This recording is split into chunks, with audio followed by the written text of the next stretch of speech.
Hey everyone, Hey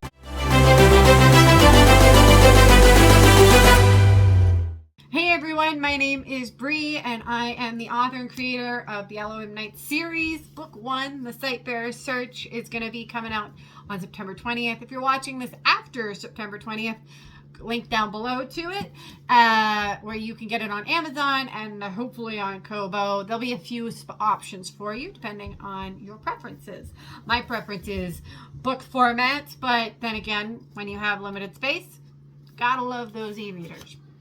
This video is going to be a little bit different. This video is going to be geared largely towards the nerds, the people who like the world aspect, the lore aspect, and the maps. The maps. If you're going to write a fantasy, in my opinion, you must have a map.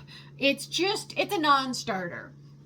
Now, when I first decided that I was going to do a fantasy for my university project for creative writing, I decided that I had to create a world. I wasn't really interested. In fact, not even interested. I didn't know, this shows my education level. I didn't know that there was such a thing as high fantasy and low fantasy. I thought there was just fantasy. That there were elves, there were dwarves, there was magic, there were dragons, there was sword fights, there were all these things. I had no idea there was a difference between whether or not it happened in a fictional world and whether or not it happened in a real world. And happening in a real world, oftentimes it would be considered a low fantasy. So things like Harry Potter could be classified as a low fantasy because it takes place in the modern world, as opposed to high fantasy like C.S. Lewis or J.R. Tolkien, where they take place in created, fabricated world. Although you could argue maybe C.S. Lewis is, well, they're technically an allegory, but yeah, go with me on it. Anyway, when I decided to do a fantasy, I was obviously going to create a whole world. I wasn't just going to put characters and dragons in the real world. I could have done that, but it didn't cross my mind. And in my brain, in order to adequately create a proper world and lore, it needed to have a setting to start with. So I made maps. I've made maps. Okay, and there's only going to be 2 maps in the actual book, but I thought I'd take you along on the process of the maps.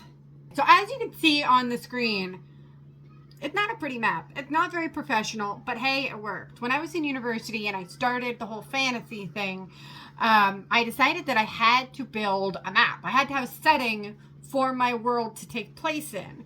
So I took some graph paper and I literally drew squiggles that kind of looked like a landmass, scanned it, and put it into MS Paint. And created my legend, started dropping down trade routes, and I had no idea how to operate scale or anything like that.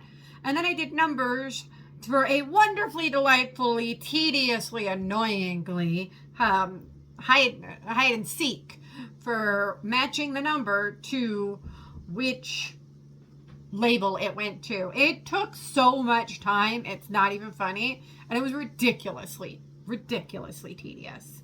But the first couple versions of my book, that was all I had. So that's what I used, knowing that some point down the road I might hire somebody to turn this into a much better map. And I ended up doing that. I had a friend that was looking to build their portfolio, so I gave that to them, and they did create a map for me. I don't have that anymore, unfortunately. That got lost when my computer fried. So, kind of sad. But what I do know is that they used a program called Incarnate.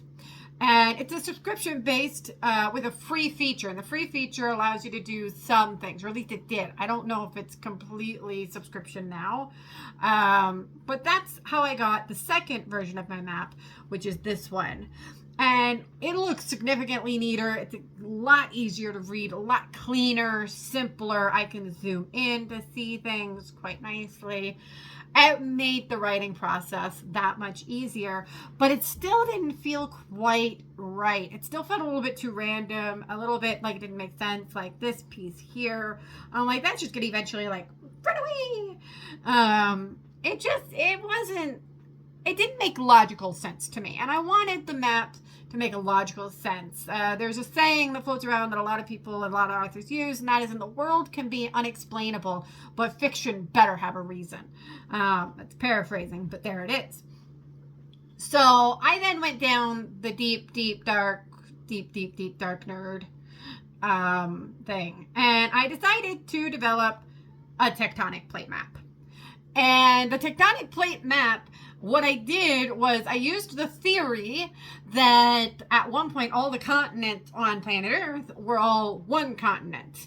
And then as things happen, depending on your belief, the continents split apart to create what we have now, with the tectonic plates drifting apart or drifting into each other to create the mountains or what have you. Go back to science. That's kind of what we learned. So that's what I did in Wonderdraft, which is a great mapping tool to build your maps. You can get really detailed. Some people use it for D&D. They also use Incarnate for D&D. But it's a great tool that you buy once and you have it for life. I think you get a total of 3 downloads when you buy it once. I'm on my 3rd download because I'm on my 3rd computer, so I'll have to buy it again or find a way to back it up. I'm going to have to do that. So I have it. But anyway, what I did was I put all the continents together. I basically just drew a giant random landmass again, but then I drew shapes to break apart the landmass so that way it would work together. And as you can see, I put Sylvatus here. On all my previous maps, that's where Sylvatus was, because the main story took place on these 3 continents, and Sylvatus was kind of like it just feels like there should be a 4th continent to take up this ocean space kind of deal. Now it has become, in at least lore, in the history of the world, it has become important, which may come up later on in other books. It has not come up yet in this book, but it will probably in later. So that's when I ended up with the tectonic plates. I wanted to know where the mountains were. I wanted to know where the valleys were. I wanted to know why land masses were here or there. That was important to me, so that way it would make sense. The way the weather even worked is dictated by mountain ranges and valleys, and desert lands are dictated by where those mountains are and that effect. So I needed to know where the tectonic plates were so that way things made sense in my world, even as small as weather. So we go from this, which I spent 6 months on. Like, I spent 6 months just fiddling with this, procrastinating, so I didn't have to write and figure out why my book wasn't going well. I don't know, when I figured out that Rana was kidnapped, things just worked, but before then she was supposed to be dead, as previously mentioned. But yeah, this was while my brain's puzzling that out, this is what I was doing, was nerding out on tectonic plates. So then we fast forward, again in Wonderdraft, the rest are all in Wonderdraft, to Luminel's world map, which you will find in the book. So you have an idea of the concept of the whole continent, or the whole world. Sylvatus has clearly changed shape. Things have become a little bit more defined. Nayat is now an ocean as opposed to a landmass, which it was before. Laros is roughly the same shape as it is in the new version. But yeah, as you can see, things have adjusted and changed, and you can see where the equator is. You get an idea of the overall scope of the land. Most of the book, all of the book, takes place in Laros or Verosa. Verosa is the latter quarter maybe of the book, so mostly Laros is where it takes place. So we're going to zoom in again on the next map, which is Laros. Both the Luminel and this map are in the book, and we're going to do a little bit of a deeper dive, just a quick one, and I'm just going to show you some key points and where they're located in the overall map. So if we scroll in here, which is what I love about Wonderdraft, it creates such clean pictures. You'll see Agosta right here. That's the first setting, and Baza and Malos' hometown. The next stead is a little bit out. It's a homestead, hence the name stead. And so that explains why at the start of the book, they have to travel a little bit to get to Malos' mom, who lives in Agosta proper. So you can also choose, there are 2 ways that they travel to Aetos. You can take the trade route, most common. You can go from Agosta to get to Aetos Hold, which is where the group is located. That is the stronghold military that kind of polices all of Moralium, which is As you see, Moralium is this province up here. And then we have Pollution, which is the other province down here. So the world itself is not very big.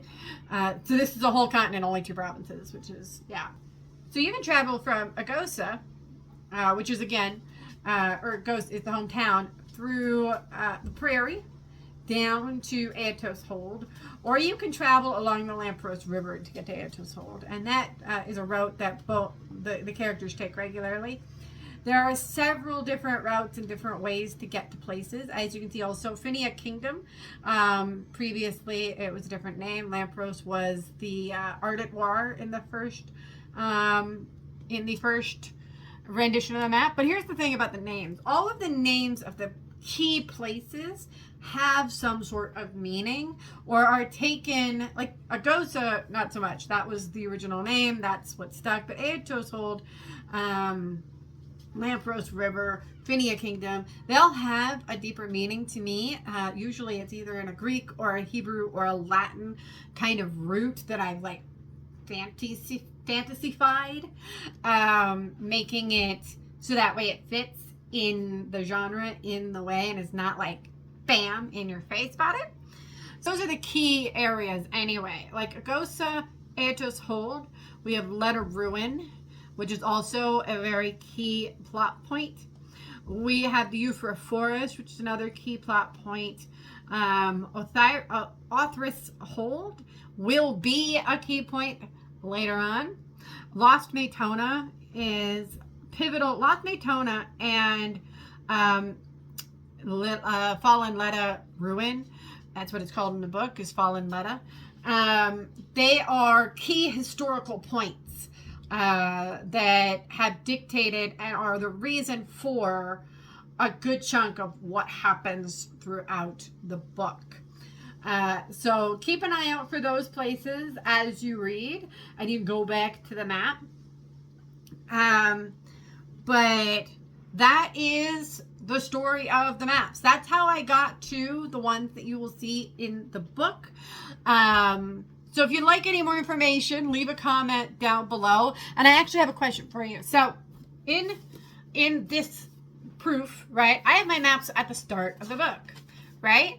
My husband is an avid believer that the maps belong at the back of the book. So settle a debate for me. Do they belong at the front of the book or do they belong at the back of the book?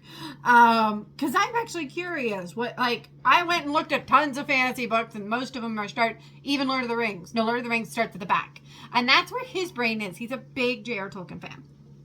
So let me know. Do maps belong at the front of the book or the back of the book? Where are you going to look for your maps when you have your own copy of the Sightbearer's Search?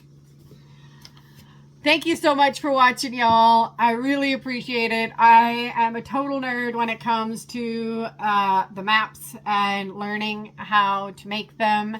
If you'd like a video on how you could actually do that, going through WonderDraft and Incarnate and what have you, let me know in the comments, and that may be something that I add.